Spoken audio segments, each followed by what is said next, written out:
അല്ല, നമ്മളെ ജോലി ചെയ്യാൻ അനുവദിച്ചിട്ടില്ല എന്നുള്ളതാണ്. ഇപ്പോൾ സത്യസന്ധമായിട്ട് ജോലി ചെയ്യുന്ന ഒരു ഉദ്യോഗസ്ഥനെയും നേരെ ചൊവ്വേ പണിയെടുക്കാൻ ഈ ഒരു ഗവൺമെൻറ്, അത് ഞാൻ പറഞ്ഞ രാഷ്ട്രീയമായിട്ടുള്ളതല്ല പറയുന്നത്, വ്യക്തിയാധിഷ്ഠിതമായിട്ടാണ്. മുമ്പ് നിങ്ങൾ തന്നെ ആലോചിച്ച് നോക്കുക, ഏതെങ്കിലും ഒരു മുഖ്യമന്ത്രിയെക്കുറിച്ച് ഏതെങ്കിലും ഒരു ഉദ്യോഗസ്ഥന് ഇതുപോലെ സംസാരിക്കേണ്ട സാഹചര്യം ഇതുവരെ കേരളത്തിൽ ഉണ്ടായിട്ടുണ്ടോ? ഞാൻ മാത്രമാണോ സംസാരിക്കുന്നത്?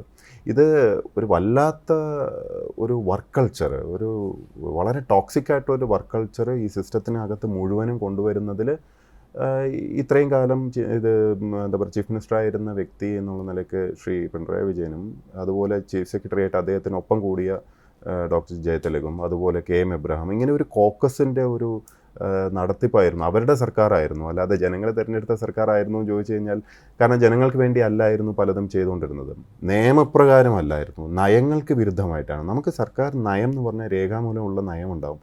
ആ നയത്തിന് ഘടകവിരുദ്ധമായിട്ട് വ്യക്തിപരമായ ഇവരുടെയോ അല്ലെങ്കിൽ ഇവരുടെ കുടുംബങ്ങളുടെയോ താല്പര്യങ്ങൾ സംരക്ഷിക്കാൻ വേണ്ടി ഞങ്ങൾ കള്ളം പറയണമെന്ന് പറഞ്ഞു കഴിഞ്ഞാൽ, ഞങ്ങൾ ഫയലിൽ കള്ളം എഴുതണമെന്ന് പറഞ്ഞാൽ, അല്ലെങ്കിൽ ഫയൽ അഭിപ്രായം എഴുതാതിരിക്കണം എന്ന് പറഞ്ഞു കഴിഞ്ഞാൽ അത് നടപ്പുള്ള കാര്യമല്ല.